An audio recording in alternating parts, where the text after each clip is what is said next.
That's one of the things people for many years have struggled. We thought about that we've come a long way, but we have not come a long way until the day we come a long way is the day that every person with disability in Canada is able to make the choice and make decisions and have the freedom that they deserve. The other thing that people with disabilities continue to face today is they continue to face real work. I was at a political thing not too long ago, and one of the things that a person said that we have people volunteer and stuff like that. But as much as volunteer and as much as dedication people give, you should be able to have a choice whether you want a paid job or whether you want a volunteer position. And today, people with disabilities, and I can't remember the statistics, but it's a very low number that are actually paid by the employer, and I think it's 25.9% of people with disabilities are only employed in Canada with a disability, and that number still shocks me. But it shocks me and it scares me that as a society we've not come a long way. We have faced challenges along the way, but we have not come a long way in all respects. I think we could do more. I think one of the things that we need to do, and this goes along real homes, is we need to demand the government to put more housing out there for people with disabilities. We need to demand more of the politicians who represent us on a daily basis. And we need to challenge ourselves. We need to challenge ourselves that, well, you know what? We can stand up and we can support the person with a disability. We don't need to go against them, but we can support and encourage them to the fullest. One of the other things that we continue to face with is the real education. I remember just recently is the Cornwall School that we continue to face with. And people say, well, you know, sometimes it's not good to have people with disabilities in a regular setting. I ask you why. Why can't people with disabilities be in a regular school with the right supports? I think the school board owes people with disabilities to be more accommodating. I think I went through a segregated school growing up. I was on a wheelchair bus at that time, and I think still it's called handicap bus. What that did is that did not prepare me for life. What it did is it added one more label to my life.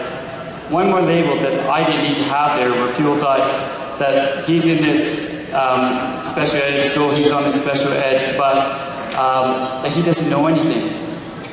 And so growing up, I had to make that choice. I didn't have the family support as I wanted, but I grew up and had to make that choice to say, I want to move into a regular school setting where I can belong and where I can become a full citizen of this school. And I made that choice. And here I am today because of inclusive education. Because inclusive education taught me well in school life, it taught me well that I can be out in the community, whereas I never ever thought that I would be. So we talk in relationships. We talk about relationships. Well, unless people are out in the community, they're not going to be able to gain any networks. They're not going to be able to connect with people. My father said just a few months ago, when my twin brother was very ill, he says, Kory, he goes, I can't lose your twin. He goes, he can't leave the house. And I said, why? And he goes, because he's going to live here forever. And I said, but Dad, I said, you need to ask yourself. I said, there's going to be a time where you're going to be gone, and he's going to have, and all he's going to have is all he's going to remember is you. He's not going to know that there's other connections out there. He's not going to know that he can network with other people. He's going to feel that he doesn't have any friends. He's going to feel that if he goes outside, that he'll remember you saying, do not go outside. You need to challenge yourself to allow him to be able to move outside, to be able to move slowly, because I said, you're over 50 years old, and I'll tell you, as a family member, there's a point where I'm going to move on, and I'm not going to be able to be there for him as much as I want to be. And he turned around and he goes, I've never had anybody approach me on that level. And he goes, so as of today now, my twin brother he's all over town. He's all over town. And he's able to be as a full citizen of Carleton Place. But what he's doing is and we live in Carleton Place, which is outside of Ottawa. He now travels into Ottawa 2 days a week to be able to connect with friends. He does bowling now, something he's never done. He does walkathons, something he's never done. And these are things that we've committed to ensuring that he has that, so he can be able to be out in the community. And one of the things that I will say that Peter First has been committed to, Peter First has over the years, and continues to over the years, be able to partner with people to be able to achieve the same goals as everybody else. We do want a better life. We do want to be out in the community. We want a home where we can be able to rent or buy, but allow people with disabilities to make the choices and decisions that they deserve. In closing, when you all leave tonight, I just challenge everybody that we can do more. We can do better in society. We can do more. We can allow people with disabilities, encourage them, support them. Don't discourage them. Don't dissupport them. Support them and say, if that's what you want, well, what are the steps to do that? Because there is every step to be able to make this. So, again, thank you for allowing me to have the opportunity to speak to you tonight about those major issues that we continue to face.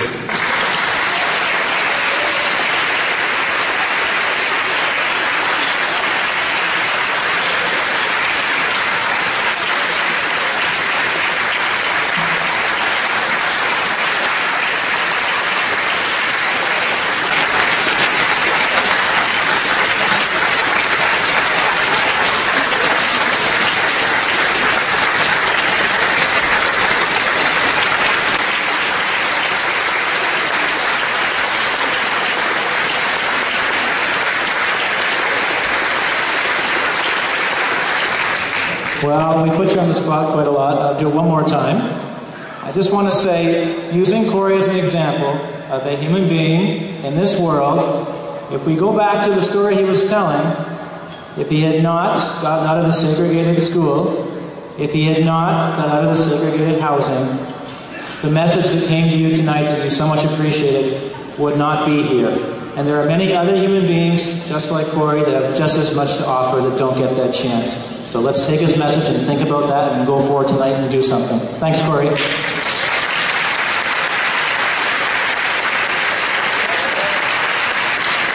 And now he's going to give out awards.